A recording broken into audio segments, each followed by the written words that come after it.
The 2024-2025 school year, for me at least, is over, and thank goodness. I think all of us could use a drink after the trash train wreck that has been this year. So, recently, New York Magazine put out a piece titled, "Everyone is Cheating Their Way Through College," and I'm here to tell you it's much worse.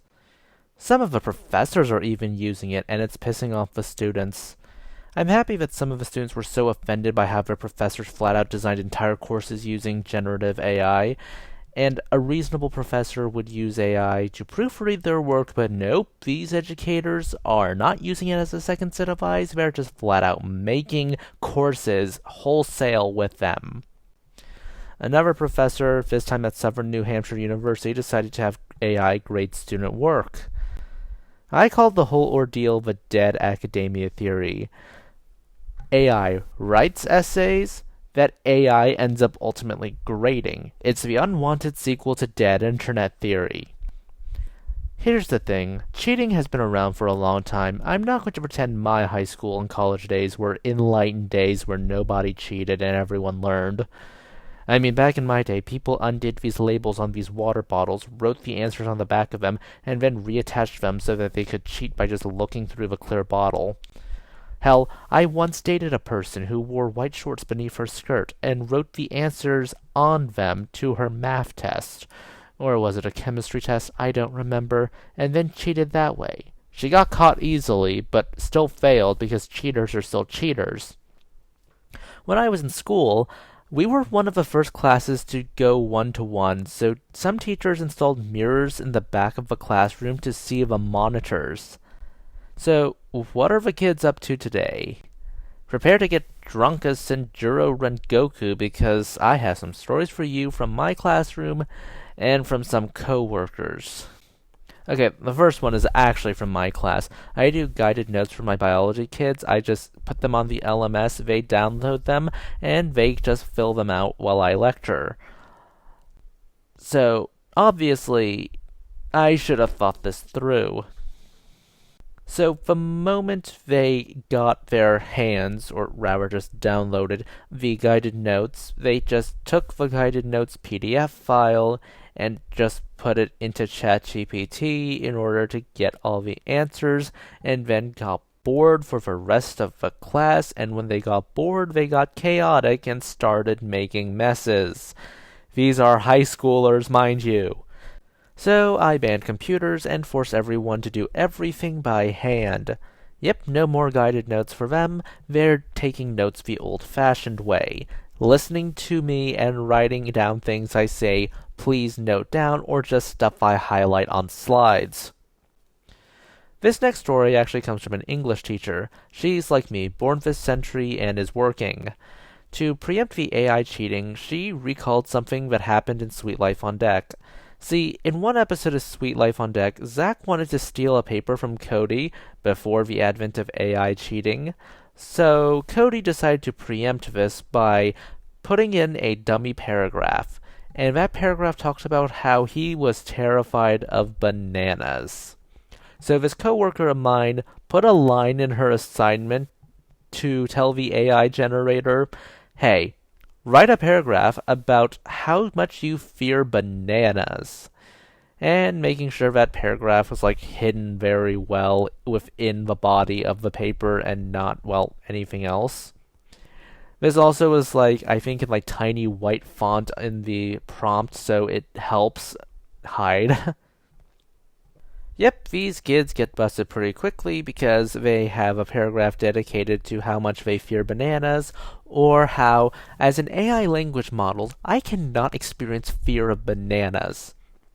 These kids also don't proofread anything. Seriously, they don't even bother change the font or head the paper correctly.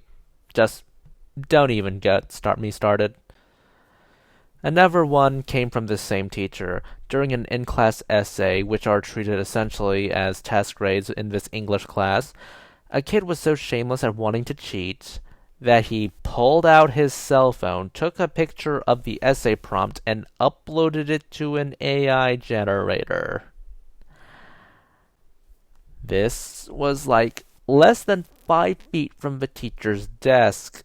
She was not amused.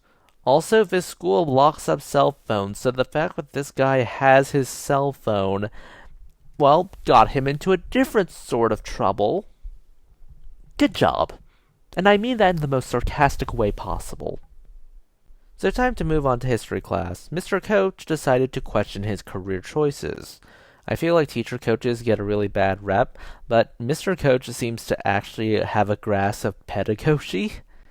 For instance, students are told to cite every paper they use in his class with Chicago manual style. I never understood the insistence of MLA format when I use APA format for my teaching master's degree, and all my friends use Chicago as part of their publications. I just don't understand it at all. But that's not about this. Anyways, the history teacher was about to lose his damn mind. For starters, many of the papers weren't formatted correctly because these students don't give a crap. Then there are the bibliographies and quotes that fall into several categories. The first category is alt history, because the books they cite exist. They clearly exist. But the information from those books are so shamelessly not there that both of us joke that they came from an alternate universe version of that textbook. The second category consists of books that don't exist, and thus all the information that came out of these books is equally fictitious. A Marvel comic would have more historical accuracy and relevance than whatever these kids cited. God help us. The next category is that the information itself exists, as in it will quote real people, but the source doesn't exist at all. It is a book that is a word salad cooked up by an AI generator. Do I need to go on about how bad it is to falsify papers? I get this is high school where the damage is localized, but when you get to undergrad and grad school, that damage can do a lot of harm. In a world quick to validate ahistoric nonsense like conspiracy theories, let's not feed that machine any further. Harvard already had to retract 6 papers over their Photoshop scandal. I don't want to see what the future holds when it comes to how people are just generating AI slop and then putting the academic seal on it and then going, oh, this is going to totally contribute to human knowledge. Then it gets cited, and then people get hurt because the data they cited is faulty crap. And before anyone goes, they're just people saying stuff on the internet. What's the worst that can happen?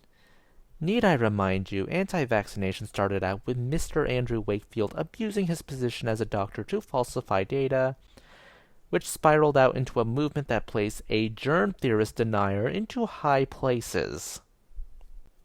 But that's besides the point. More idiocy. So, the art teacher asked students to sketch a few common objects for homework, as opposed to actually sketching out common objects like book, table, spear. A student threw the assignment into ChatGPT, printed out the images, took tape, taped them into the sketchbook, and turned it in. I was actually in the teacher's lounge with a math teacher when this all went down. I was actually talking with him because he's actually around my age, and I can recall the math teacher going, "Not gonna lie, if I had a bottle of water, I would do a spit take." Speaking of the math teacher, he uses a program called ALEKS for his quizzes. It basically breaks math into a bunch of categories that can be used for things like, learning and quizzes to see if people cheat. He still prefers paper homework, but he just likes using ALEKS for, quizzes. The irony is that he went to this school many years ago, and the mirrors in his classroom were from his time to catch people like him goofing off with the computers in the class.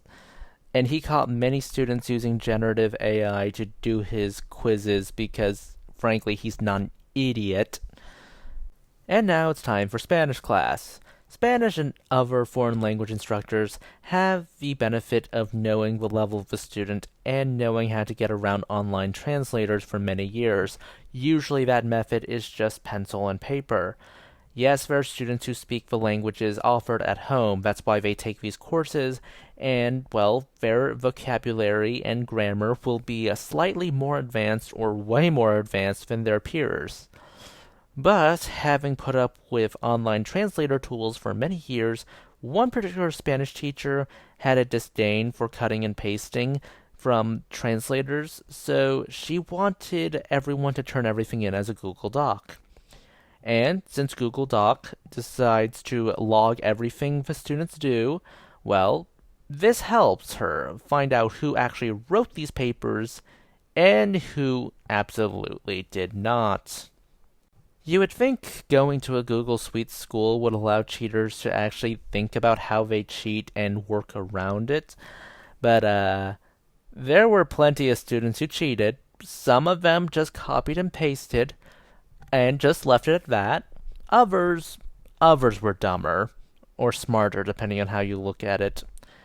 They cheated by copying and pasting, but they tried to fix up their Spanish, and that was logged in the Google Docs history. So they don't really understand this concept of Google Docs history, do they? No, they don't. So, what's the problem here with dead academia theory? By cheating, students forget that there is value in the process of learning. Learning is a skill in and of itself. Mastering any discipline requires mastering discipline itself. Old habits will die hard, and anyone who doesn't believe that is a fool or is very lucky to never have been put in that position in the first place. And it is better to stop early where the consequences can be blunted, rather than late where you will have to retract studies and lead to a web of people who cited you to ultimately retract theirs because, well, knowledge builds on each other. But with these stories, I think the most insulting part is how the administration will flip-flop with punishments. If these cheaters were standing over a desk, maybe they would get harsher punishments, especially for repeat offenders. But as of now, the policy and consistency of punishments have been especially painful because they have been anything but consistent, and the policy is anything but, well, written down. It's so weird to me that guidance counselors and other administrators will simply say, "Can you please give them grace? They just made a simple mistake. They probably learned their lesson. It would help if we could actually let them keep the 0 for actively cheating." Then again, there are overly litigious parents who have nothing better to do than to make wild fantasies about how the school is totally going after their kid. Then they drive to the principal's office, demand to speak with this kid's teacher, and then accuse the teacher of singling out their precious little angel, that little Susie and little Johnny will never cheat using ChatGPT, despite evidence to the contrary. There will always be cheaters in school. That's simply a reality of school. However, generative AI has made cheating so much easier. Another thing that has made cheating so much easier is the fact that we really don't care about giving consequences for cheating anymore. Many schools seem absolutely content to just allow their staff to be yelled at by parents, and of course, staff don't get paid enough to put up with their nonsense, so they'll just take it or just tune out while they're being yelled at by the parents, and then they'll simply not levy the consequences because would you be paid enough to simply deal with this nonsense? And really, even if you were truly paid enough to deal with idiot parents, a teacher is only as good as the support system behind the teacher. This is a school after all. If an administration is so toothless or so concerned about everything other than the actual quality of the school, well, they're going to say, "Okay, parent, we're just going to let it go. Your child gets grace. Don't do it again, finger wag." It always amazes me whenever there is a whole, hey, we need to go push our curriculum, go beyond, make it more rigorous, make it better, make us more competitive with not only the rest of the people in our state, but also the people across the world whose school systems are excellent. And then there's that one guy raising his hand going, does that mean we'll get a support system? Does that mean we'll get more tutors, more guidance counselors? Does that mean that students who come to school hungry will at least get a meal so that they don't have to learn on an empty stomach? And then he just gets laughed at pretty much. No, no, no. The school administration will say, we're just going to shift all the responsibilities onto the teacher. So you're going to have to play guidance counselor because we're going to cut that and add another admin position. You're going to have to play tutor. We're going to cut all the tutors and replace those with admin positions. We're going to cut some teaching staff so we can force you to have a larger classroom, and we're going to force you to produce results, even though these kids don't exactly have the results. They don't have the foundation to get those results. Hey, if you want to be competitive, if you want to say your school is so great, your school system deserves to be the crown jewel of America, then by all means, actually put an effort to make it that way.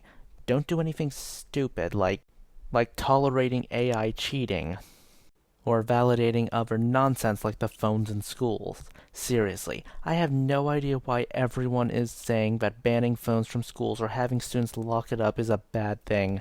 These things are a distraction. They spend more time texting their friends than actually paying attention in class, and then go, we didn't learn this in school. I hope you enjoyed me ranting about AI-generated nonsense for the past 17 minutes. Please consider liking, subscribing, tipping the channel on Ko-fi. This is Cyril signing off.